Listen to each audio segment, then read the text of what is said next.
जय Hind and hello guys, स्वागत है आपका आपके अपने YouTube चैनल ज्ञानदे होस्ट में। और इस वीडियो में मैं आपको बताने वाला हूं UGC net December 2024 online form के बारे में, जहां पर आपको लास्ट डेट अपडेट दिया जाएगा। इसके अलावा गाइस यहां पर जो आप प्रॉब्लम फेस कर रहे हैं अभी तक इस फॉर्म को भरने में, उनके सॉल्यूशन दिए जाएंगे। तो आपको वीडियो को पूरा देखना है। अगर आप वीडियो को देख करके, सुन करके, समझ करके फॉर्म को भरेंगे तो आपसे कोई भी मिस्टेक नहीं होगी। अभी मैंने जब इसके फॉर्म फिलअप की वीडियोज पहले बनाई थी तो उसके ऊपर मैंने कुछ कमेंट्स ऐसे देखें जिनका मैं आंसर नहीं कर पाया। मैं उन सवालों का आंसर इस वीडियो के अंदर शुरुआत में ही कर रहा हूं। एक तो है कि CGPA कैसे भरें। अगर आपके नंबर CGPA के अंदर है तो आपको उनको परसेंटेज के अंदर कन्वर्ट करके भरना होगा। अगर आप वहां पर जब आप सिलेक्ट करते हैं कि आपके नंबर किसके अंदर है, वहां पर CGPA का ऑप्शन नहीं है, तब अगर CGPA का ऑप्शन है तो वहां से CGPA ऑप्शन सेलेक्ट करके CGPA के नंबर के अंदर नंबर भर दे। पर अगर मार्क्स का या ग्रेड का ही ऑप्शन है तो फिर गाइज आप वहां पर आपके मार्क्स जो आपका CGPA है वो आपको मार्क्स में कन्वर्ट करना होगा किसी भी कन्वर्टर टूल का इस्तेमाल करके, और अपने नंबर भरने होंगे।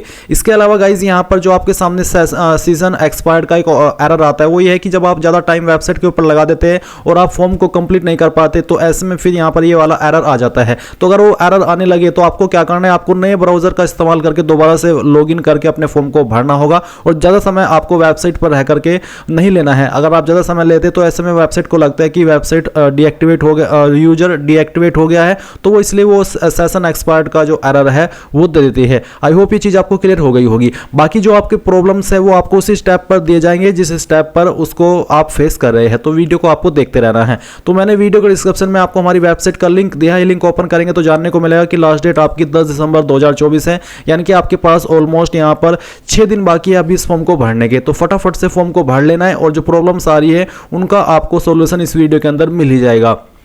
अब आप यहां पर इंपॉर्टेंट लिंक के सेक्शन में आएंगे और अप्लाई ऑनलाइन लिंक ओपन करेंगे। अब आपके सामने यहां पर कुछ ऐसा इंटरफेस आ जाएगा। न्यू कैंडिडेट रजिस्टर हियर, इसके ऊपर क्लिक करेंगे एंड देन आपके सामने यहां पर इस तरह से जानकारी आएगी जहां पर फीस की जानकारी एंड अन्य इंस्ट्रक्शंस दिए गए हैं जिनका आपको ध्यान रखना है। तो आप सभी जानकारी चेक करते हुए आएंगे और यहां पर क्लिक करके क्लिक है टू प्रोसीड, इसके ऊपर क्लिक करेंगे। अब यहां पर कुछ बेसिकली ऑप्शन है या फिर कह लीजिए कि पॉइंट्स है। ये पॉइंट्स आपको पढ़ने हैं और उसके अकॉर्डिंग आपको यहां पर टिक करके आगे बढ़ना है। जैसे कि पहला है कि मेरे पास आधार नंबर है और मैं आधार नंबर का उपयोग करके अपना लॉगिन बनाना चाहता हूं या फिर चाहती हूं। साथ ही मैं परीक्षा के विभिन्न चरणों में प्रमाणीकरण उद्देश्यों के लिए आधार डेटा का उपयोग करने के लिए अपनी सहमति प्रदान करता हूं या फिर करती हूं। अगर आप ऐसे यहां पर आधार के माध्यम से लॉगिन क्रिएट करना चाहते तो आप पहले वाले के ऊपर टिक करेंगे। फिर सेकंड आता है कि मेरे पास डिजिलॉकर खाता है, मैं डिजिलॉकर के माध्यम से लॉगिन करके अपनी पहचान प्रमाणित करना चाहता हूं, तो आप इसके ऊपर टिक कर सकते हैं। तीसरा है कि मेरे पास डिजिलॉकर खाता नहीं है, मैं अपना डिजिलॉकर खाता बना करके यानी कि उसको बनाऊंगा भी यहां पर और फिर उसके माध्यम से अपनी पहचान भी प्रमाणित करूंगा, तो आप यहां पर तीसरे के ऊपर टिक करेंगे। फोर्थ है कि मेरे पास जो एकेडमिक बैंक ऑफ क्रेडिट यानी कि ABC ID होती है उसके माध्यम से लॉगिन करके अपनी पहचान प्रमाणित करना चाहता हूं, तो फोर्थ के ऊपर। और अगर आप ABC ID बनाते हुए पहले उसको बनाएंगे और फिर उसके माध्यम से अपनी पहचान प्रमाणित करना चाहते तो आप 5वें के ऊपर टिक करेंगे। नेक्स्ट है कि आप पासपोर्ट के माध्यम से इसमें लॉगिन बना करके अपनी पहचान प्रमाणित करना चाहते हैं। इसके बाद है फिर मेरे पास पैन कार्ड है और मैं उसके माध्यम से लॉगिन बनाना चाहता हूं और वहीं से अपनी पहचान प्रमाणित करना चाहता हूं। या फिर मेरे पास एक गैर भारतीय पासपोर्ट है और मैं उसके माध्यम से इसमें लॉगिन होना चाहता हूं। तो जो भी आपके पास है वही आप टिक कर दीजिए। मान लीजिए आपके पास पैन कार्ड है तो सिंपली पैन का ऑप्शन सेलेक्ट कर सकते हैं। फिर यहां पर जो भी आप ऑप्शन सेलेक्ट कर रहे हैं, जैसे कि अगर मैं पैन सेलेक्ट किया हूं तो पैन नंबर डाल करके क्लिक टू प्रोसीड करूंगा। अगर आप आधार कार्ड सेलेक्ट करें तो फिर आपको आधार ऑथेंटिकेशन करना होगा and then click to proceed, उसके ऊपर क्लिक करना होगा। तो गाइस जैसे ही आप यहां पर किसी भी माध्यम का इस्तेमाल करके इसमें आगे बढ़ेंगे अपनी पहचान प्रमाणित करने के लिए, तो आपके सामने कुछ ऐसा इंटरफेस आएगा जिसमें कि पर्सनल डिटेल आपको देनी है। यहां पर आपको बोला है कि आपका जो आधार आइडेंटिटी प्रूफ है वो आपका जब आपका इसमें एग्जाम होगा वहां पर ऑथेंटिकेशन किया जाएगा, इसलिए आपको यहां पर सभी इंफॉर्मेशन अपने आधार कार्ड के अकॉर्डिंग, अगर आप आधार कार्ड की इंफॉर्मेशन दे रही है या फिर जो आपका सर्टिफिकेट है उसके अकॉर्डिंग देनी है। तो चलिए मैं यहां पर अपना नाम देता हूं, पूरा नाम आपको देना होगा। फिर आप यहां पर फादर नेम एंटर करेंगे and then mother name enter करेंगे। फिर जो डेट ऑफ बर्थ है आपका वो आपको सिलेक्ट करना है, पहले डे फिर आपका मंथ और उसके बाद में जो भी ईयर है वो भी आप यहां से सिलेक्ट कर लेंगे। फिर आता है ईमेल एड्रेस, आपका जो भी ईमेल एड्रेस है यहां पर डाल दीजिएगा, सही ईमेल आईडी आपको डालनी होगी और दोबारा उसको डाल करके आप यहां पर कंफर्म कर दीजिए। एंड देन आप आपका जेंडर सिलेक्ट करेंगे, अपना मोबाइल नंबर यहां पर डालेंगे, मोबाइल नंबर को दोबारा डाल करके वेरीफाई करेंगे। कोई अन्य फोन नंबर देना चाहते तो अल्टरनेट मोबाइल नंबर के अंदर दे सकते हैं, नहीं तो तो आप खाली भी छोड़ सकते हैं। नेशनलिटी के अंदर आप इंडियन सेलेक्ट कर लेंगे। आइडेंटिटी टाइप में आप यहाँ पर कोई एक आईडी इनमें से सेलेक्ट कर लेंगे, जो भी आपके पास इनमें से आईडी है, जैसे कि any other valid government identity with photograph. Aadhaar number के अलावा कोई अगर आपके पास अन्य आईडी है जिस पर फोटो है, गवर्नमेंट आईडी है, तो वो ये पहले वाला ऑप्शन सेलेक्ट करके आप उसका नंबर दे सकते हैं। तो जो भी आईडी आप दे रहे हैं वो आप सेलेक्ट कर ले और फिर उसका नंबर आइडेंटिफिकेशन नंबर के अंदर डाल दे। अब आते हैं प्रेजेंट एड्रेस। तो जो आपका प्रेमिसेस नंबर नेम यानी कि घर का नंबर या नाम है वो आप यहाँ पर लिखेंगे, लोकेलिटी लिखेंगे या फिर उसके बाद सब लोकेलिटी लिखेंगे। अगर मैं आपको सिंपल लैंग्वेज में बताऊं तो आप इन 3 लाइन के अंदर जो भी आपका एड्रेस है वो एडजस्ट कर दीजिए और उसके बाद में फिर अपनी कंट्री सेलेक्ट कर लीजिए। एंड देन यहाँ से जो आपकी स्टेट है वो आप सेलेक्ट कर लेंगे, फिर यहाँ से आपकी जो डिस्ट्रिक्ट है वो सिलेक्ट कर लेंगे और अपना पिन कोड डाल देंगे।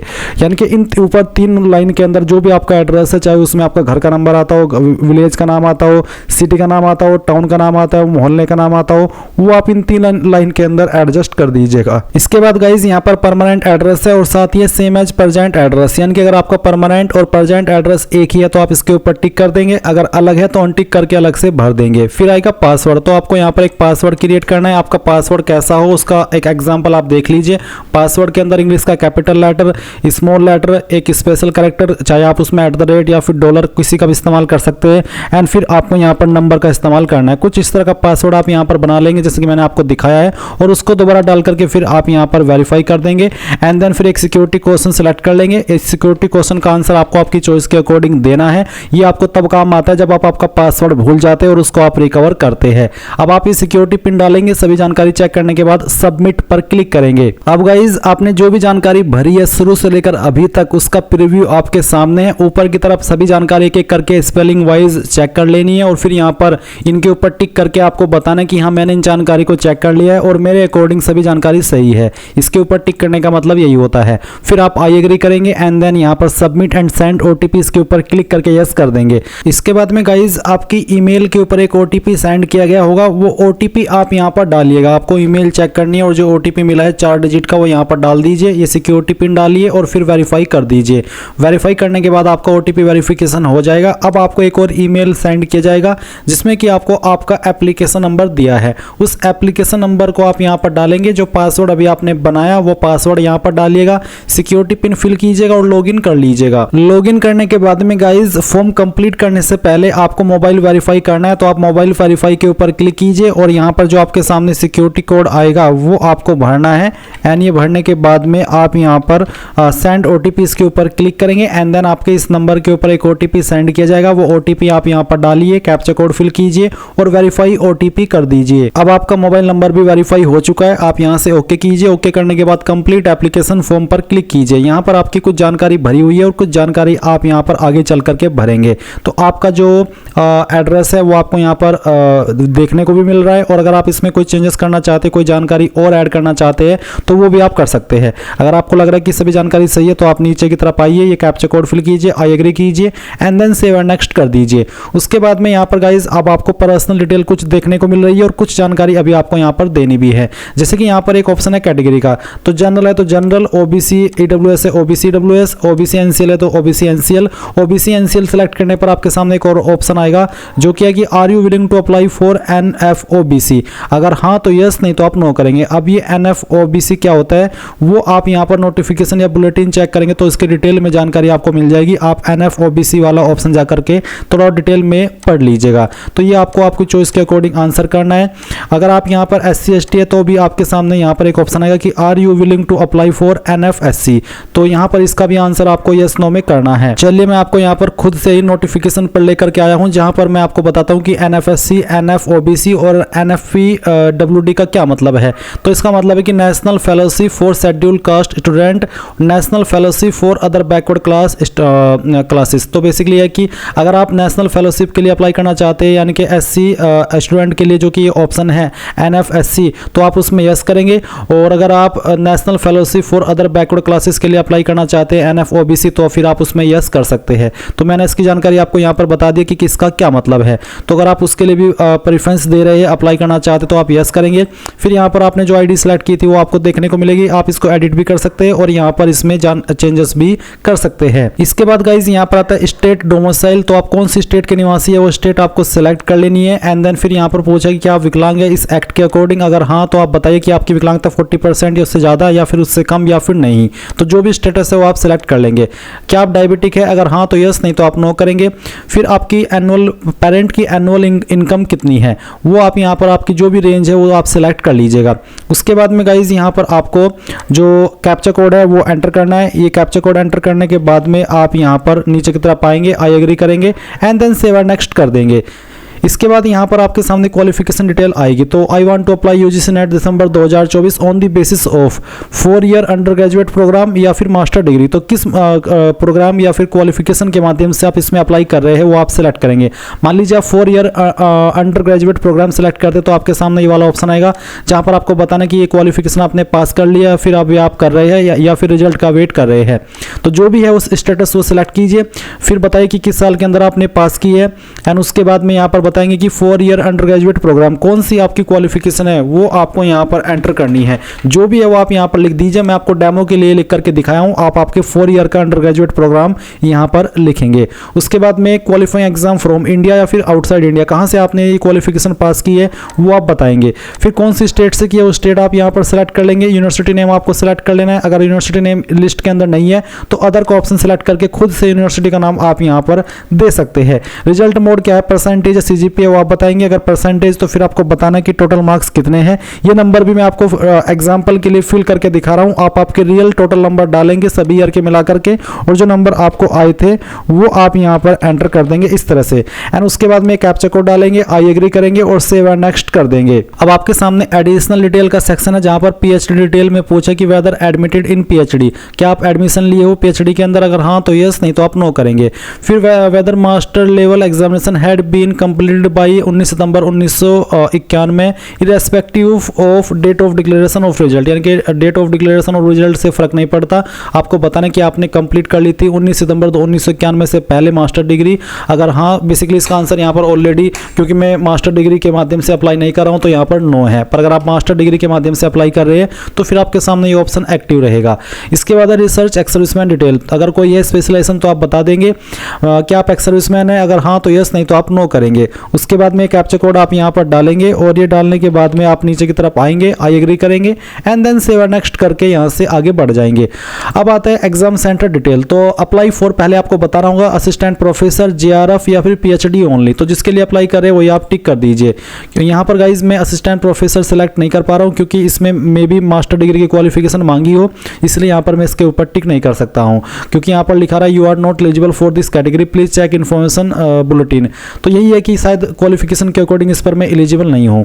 तो इसके बाद है सब्जेक्ट ऑप्टेड नेट। तो क्या सब्जेक्ट आप ऑप्ट कर रहे हैं वो आपको सिलेक्ट कर लेना है और इसके बाद में आप यहाँ पर जो क्वेश्चन पेपर का मीडियम वो क्या रखना चाहते हैं, हिंदी या इंग्लिश, वो आपको सेलेक्ट करना है। फिर आप यहाँ पर चॉइस देंगे अपनी स्टेट की जिसमें आप एग्जाम रखना चाहते हैं, पहली चॉइस। फिर उसकी सिटी आप कौन सी रखना चाहते हैं वो आप सेलेक्ट करेंगे एंड देन आपको सेकंड चॉइस देनी है, उसकी सिटी क्या रखनी है वो आप यहाँ पर दे देंगे।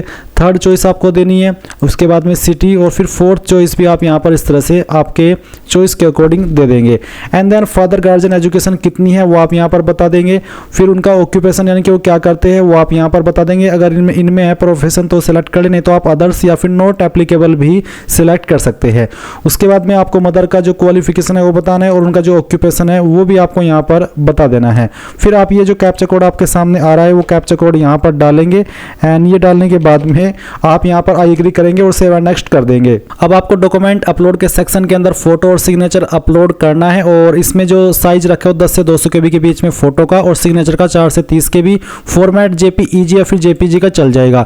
तो आप चूज फाइल के ऊपर क्लिक करेंगे, जहाँ पर आपकी फोटो फाइल है वो आपको यहाँ पर सिलेक्ट कर लेनी है। तो चलिए मैं आपको यहाँ पर एक फोटो डेमो के लिए अपलोड करके दिखाता हूँ। तो मैं इस फाइल को सिलेक्ट करता हूँ, ओपन करता हूँ। अगर फोटो आपका अपलोड ना हो तो आपको फोटो फाइल का नाम यहाँ पर जो देना है वो आपको फोटो देना है, वो फिर अपलोड हो जाएगा। इसके बाद में आप यहाँ पर आपका जो सिग्नेचर है वो अपलोड करेंगे। तो जहाँ पर भी आपकी सिग्नेचर की फाइल है सेलेक्ट कीजिए, ओपन कीजिए। इस तरह से आपका सिग्नेचर आ जाएगा। एंड देन जैसे ये आए तो नीचे आपको सेव एंड नेक्स्ट इसके ऊपर क्लिक करना है। अब इसके ऊपर क्लिक करने के बाद आपके सामने फॉर्म का फाइनल प्रीव्यू देखने को मिलेगा। जो भी जानकारी शुरू से लेकर अभी तक भरी है सभी चेक कर लीजिए। जब आपको लगे कि सभी जानकारी सही है तो यहाँ पर सबमिट कीजिए, इन सभी के ऊपर टिक कीजिए। इनके ऊपर टिक करने का मतलब यही है कि हाँ आपने एक बार फिर से अपने सभी जानकारी को चेक कर ले, जिसमें कि नाम, date of birth, father name, address, ये सभी इंफॉर्मेशन आती है और आप पूरी तरीके से श्योर हो है तो तभी आप आई एग्री के ऊपर क्लिक करके फाइनल सबमिट कीजिए। अगर आपको लगता है कि कोई जानकारी गलत है तो क्लोज करके उस जानकारी को उसी स्टेप में जाकर के पहले सही कर ले और बाद में फिर आप फाइनल सबमिट कीजिएगा। जैसे ही फाइनल सबमिट कर देंगे तो आपको फीस जमा करनी होगी और फीस जमा करने के बाद ही आपका फॉर्म कंप्लीट माना जाएगा। तो इस प्रकार से गाइज आप लोग आपका UGC NET December 2024 online form भरेंगे। आई होप ये प्रोसेस आपको पसंद आया होगा। So thanks for watching. जय हिंद।